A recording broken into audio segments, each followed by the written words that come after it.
Krishnapuram technical സ്കൂളിൽ പൂർവ്വ വിദ്യാർത്ഥി സംഗമവും അനുമോദനവും സംഘടിപ്പിച്ചു.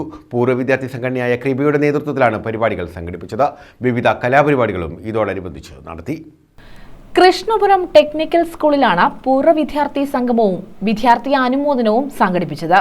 പൂർവ്വ വിദ്യാർത്ഥി സംഘടനയായ കൃപയുടെ നേതൃത്വത്തിലായിരുന്നു പരിപാടികൾ.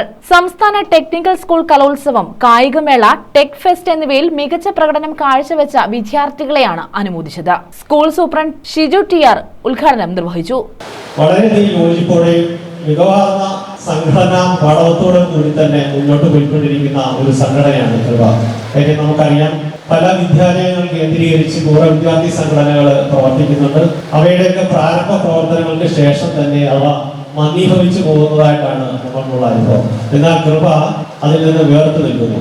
വളരെ മികവാർന്ന വളരെയധികം സാമൂഹ്യ സേവന പ്രവർത്തനങ്ങളിലൂടെ അവ ശ്രദ്ധാകേന്ദ്രമാകുകയാണ്. അതിനെക്കുറിച്ച് അതിന്റെ സെക്രട്ടറി ശ്രീ കണ്ണൻ നായർ ഇവിടെ സംസാരിച്ചു കഴിഞ്ഞു. അപ്പോൾ അതുകൊണ്ട് ഇനിയും വളരെയേറെ കാര്യങ്ങൾ ഇതിന് ചെയ്യാൻ കഴിയും. അതിന്റെ പേര് സൂചിപ്പിക്കുന്നത് പോലെ തന്നെ ആ സംഘടനയ്ക്ക് വളരെയേറെ കാര്യങ്ങൾ ചെയ്യാൻ കഴിയുമെന്ന് തന്നെയാണ് എന്റെ വിശ്വാസം. നീന്തൽ താരം ഡോൾഫിൻ രതീഷ് മുഖ്യാതിഥിയായിരുന്നു. പ്രവർത്തനങ്ങളാണ്, നല്ല നല്ല പ്രവർത്തനങ്ങളാണ് കൃപയുടെ സൈഡിൽ നിന്നും ഒരു സ്കൂളിന് വേണ്ട കാര്യങ്ങൾ, അല്ലെങ്കിൽ ഒരു കുട്ടിക്ക് വേണ്ട കാര്യങ്ങൾ, ഒരു സമൂഹത്തിന് വേണ്ട കാര്യങ്ങളെല്ലാം അവരൊരു കൂട്ടായ്മയിൽ നിന്നും ഇത്തരം കാര്യങ്ങൾ ഒരുപോലെ ചെയ്യാൻ കഴിയുന്നു എന്ന് പറയുന്നത് ഒരുപാട് സന്തോഷം തോന്നുന്നൊരു കാര്യം തന്നെയാണ്.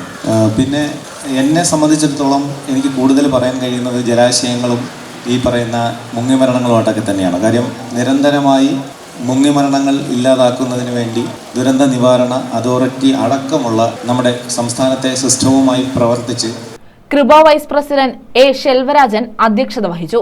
ജനറൽ സെക്രട്ടറി കണ്ണൻ നായർ കൃപയുടെ പ്രവർത്തനങ്ങൾ വിശദീകരിച്ചു. സ്കൂളിലെ കുട്ടികളുടെ നേതൃത്വത്തിൽ നാടൻപാട്ട് അരങ്ങേറി. News bureau, Kayamkulam.